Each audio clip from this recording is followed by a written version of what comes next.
Hey, welcome to the Mortgage Minute for Wednesday, October 12th. Well, I'm going to go through a couple of the headlines in the past week. One of the interesting things, this one actually, I got a chuckle of. This here said, "Stop me before I borrow again."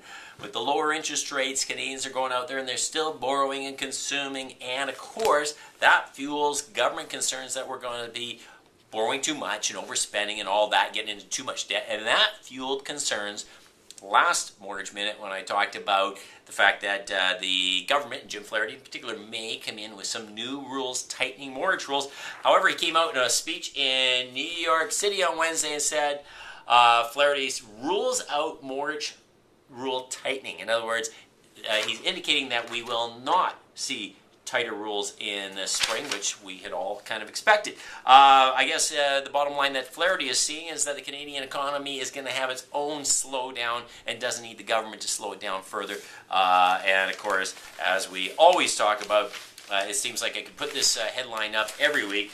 New fears for Europe's banks. That's just on one of the European banks failed this week. And again, we're going to see the ongoing European debt crisis, and that soap opera and drama is going to play itself out over the next few months. Of course, I'd be remiss if I didn't also mention the biggest headline of the week is the sad passing of Steve Jobs. One of the other things that disappeared this week was the discount on variables. That is gone, and that's we almost should be having a moment of silence for the discount on variables because that no longer exists. Banks have, with the fears in Europe, believe that there's a lack of liquidity, and when there's a lack of liquidity, the way they respond is they take away the discount on the variables first, and then there's typically an increase in pricing on the long-term rates. The last time this happened was 2008, and when it did, I recommended that you take a 1 or 2 year term to ride out the turmoil, and then when the discounts return, should be coinciding exactly the time that your mortgage is up for renewal. Speaking of passing, I talked about Steve Jobs. Another passing, sadly, that didn't get a lot of headlines was Fraser Smith.